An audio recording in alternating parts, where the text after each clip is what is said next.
If you've ever seen a Porsche 911 and never really went, ooh, damn, I want one in my life, man, you really don't know what you're missing out on. Okay, enough goofing around.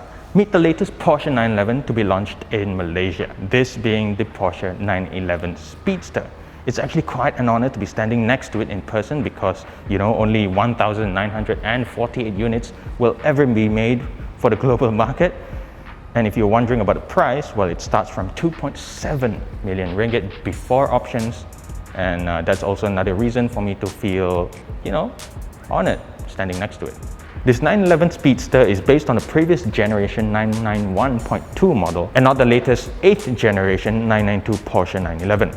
It's the creme de la creme, a swan song, if you will, which signals the end of an illustrious era, only to pass the torch to the 992. Besides the limited production, what makes it unique is the fact that it's actually a 911 GT3 in Speedster form, but there's also a lot more to it, but I'll explain that in a bit. This car is powered by the GT3's 4-liter flat-six engine that's naturally aspirated, and it revs all the way to 9,000 RPM. If I wasn't wearing this mask, you could tell that my jaw literally dropped saying that, but bet it sounds like heaven. And if I do go to heaven, I'll have this over the harps any day. For those of you non-911 fans, the flat-six engine is mounted at the back and it makes 510 PS and 470 Nm of torque. Those are mad numbers from an NA engine, by the way. All that power is sent exclusively to the rear wheels, and because the 911 is not a poser's car, this Speedster gets a 6-speed manual gearbox as standard. The 0 to 100 sprint is done in 4 seconds flat, and it even has a launch control function to assist you with more consistent timing. The top speed is 310 kilometers per hour. And if you can't quite know how to get 3 pedals and a stick to work, then I'll gladly be its caretaker for you. I'll even wash the car as many times for you in a week if you want to. Up front, you get the GT3 treatment and full LED headlights with 4-point LED DRLs, classic motorsport style Porsche crest, GT3 alloy wheels with a center locking hub, a shorter windscreen, and GT3 styled center exhaust exits. Unique to the 911 Speedster are things like the new lower bumper. This active rear spoiler is also slightly redesigned, and this double bubble cowl thing. This is traditional Speedster in all its glory, and I love it about the car. Now, this piece of panel you see here is actually made out of carbon fiber, and if I'm not wrong, it just weighs 10 kilograms or something like that. And Porsche says it is the largest, most complex single piece of carbon fiber that they've ever created. As for the decals on the car, it's actually part of the Heritage Edition package, which comes with these side strips down here, as well as the Porsche script. This motorsport style double-digit number. If you want single digit, you can have that too. That number also goes on the bonnet and the other side of the car, as well as very nice gold Speedster badging around the rear and the sides of the car. This would otherwise be silver.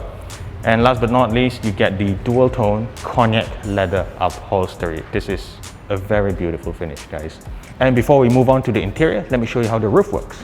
Roof operation is completely manual and it's shown here in sequence. First, press the switch, then pop the bonnet, unfold the fabric top, close the bonnet, and press the switch one more time. Remember, this car is not made for posers, so you gotta take your time to work this thing, maybe a minute or so depending on how comfortable you are with it. Sometimes you can tell that the car is serious just by looking at the steering wheel. I mean, the cabin is a great quality place to be in, it's very comfortable and all the materials are luxurious and all that. But as soon as you put your eyes on the steering wheel, it's just basic. There are no controls whatsoever. You don't get any of the familiar volume controls you get with typical Porsches. And that's when you know this is essentially a tool that's stripped to its bare basics, and this is what it's all about, this car being focused. Right here in the middle, you get the familiar center tunnel from the 991 generation of 911s, and in the middle here is what I would like to call the stick of the hour. And again, this car is exclusively available with a 6-speed manual transmission, and the short throws, man. Can you hear that mechanical sound? Oh, I can already imagine myself going to town with it.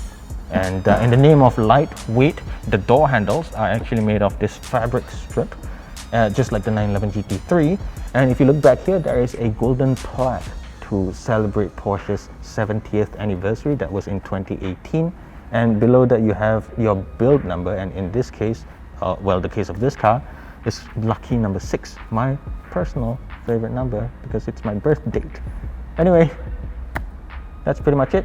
And because it's still a 911, you do get some semblance of practicality. So on the passenger side, you get twin cup holders, which are nicely recessed behind the center dash trim, an integrated touchscreen display with Apple CarPlay support, air conditioning, and some practical storage spaces behind the seats for you to stow smaller items. This being based on the GT3 means it has a lower ride height, Porsche active suspension management with sports tuning, rear axle steering, dynamic engine mounts, and huge carbon ceramic brakes as well. And last but not least, you also have an auto blip function to go with all the other controls of the car. So what auto blip basically does is it rev matches, so the engine revs up to an appropriate speed as you downshift.